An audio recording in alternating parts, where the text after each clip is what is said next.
I was gonna film this video here, but I don't even know how to set up the lighting properly, so let's not do that. Ah, that's a bit better. What is in my camera bag? What am I using? In this video, I am going to talk about the gear that I use, but I'm also going to talk about something that I think is a bit more important than that.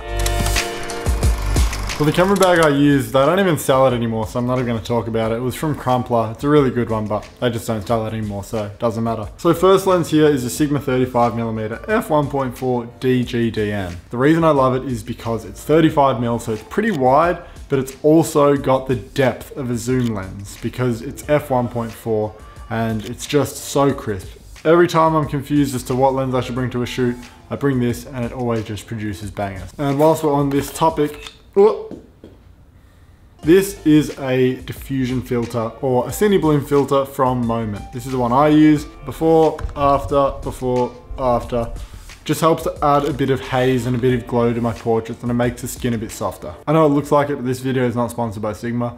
Moving on to the next lens is the Sigma 50mm f2, which is part of their contemporary series. So I always enjoy using these little lenses because they're so lightweight. They have cool design to them. They're all metal, which is sick. And also they're super sharp. So I feel like having a super lightweight lens on your camera just makes it so much easier to shoot because you're not worrying about trying to lug around this big lens. They have a bunch of different focal lengths in this contemporary series, so you can go and check them out as well. Next, I've been getting into film photography a lot, and I've been using this Nikon F3. I know, it's a Nikon, or whatever. The joke's getting pretty old now, let's be honest. The lens that I use is I was gonna say a Sigma 35. It's a Nikon 35mm f1.4. So I really had a lot of fun shooting on this, getting some portraits, and I've been using the film stock CineStill 800T a lot just to help with these night portraits, and you get that nice halation, which I'm definitely addicted to. Honestly, I could list off all my equipment, but it doesn't really matter. Like, I've got a dust puffer. I don't know, always carry some spare SD cards, like something to clean your lens with.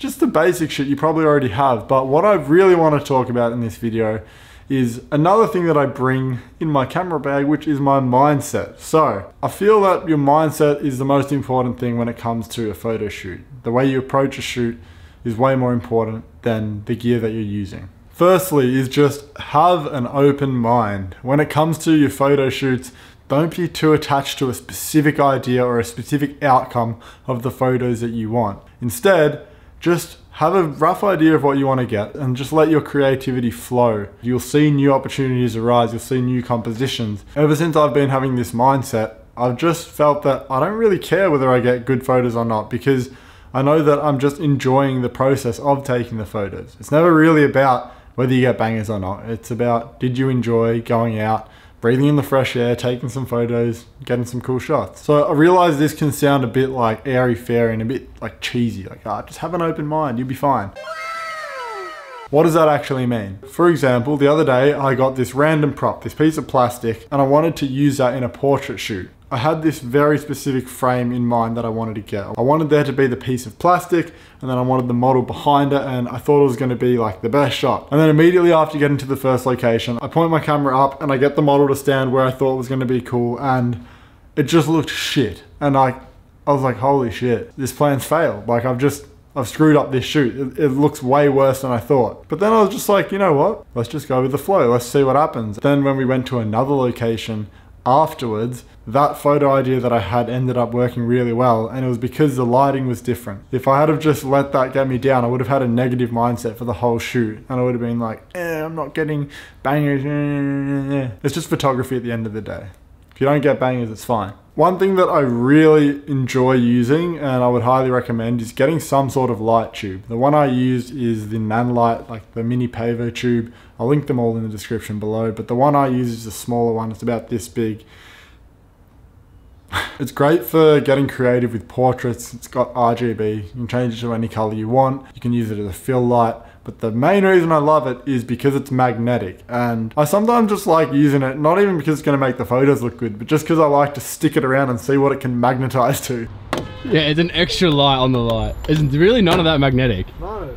It's a lot of fun to have, and it definitely makes an impact on your photos. So get a little Nanlite. It's worth it. And the last thing I want to talk about is your mobile phone. Whenever I go on a photo shoot, I don't go on my phone because it's such a distraction and it just takes me out of the moment. And I find that the shoot just goes by so much quicker and I end up getting better photos because I'm focused on the task at hand. Funnily enough, I actually bought a flip phone because of Mike. He said that it helped him not get distracted, and it's actually been going really well. I mean, apart from maybe like a 85mm lens, like I don't really use too much photography gear. Like I just like to keep it simple, not bringing too much out. Also, ever since I broke my back, I don't like to pack my camera bag too heavy because I get back pain and that's just annoying as fuck. So I try to just keep it super lightweight, and also that helps with when you get to the shoot, you don't have to decipher what lens you want to use because you only have 1 or 2 options. Keeping it simple, keeping it lightweight, that's what I'd recommend going for the rest of your 2023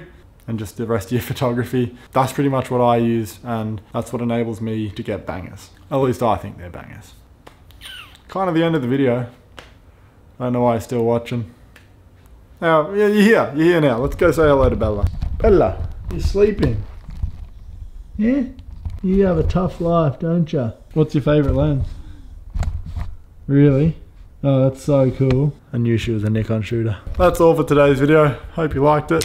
This video is not sponsored by anyone, so if you want to help support the channel, my Lightroom presets and my new texture overlay pack are in the description below. And if you do end up using them, tag me on Instagram at 7thyear because I'd love to see what you end up creating. But that's all for today. As always, don't think, just do.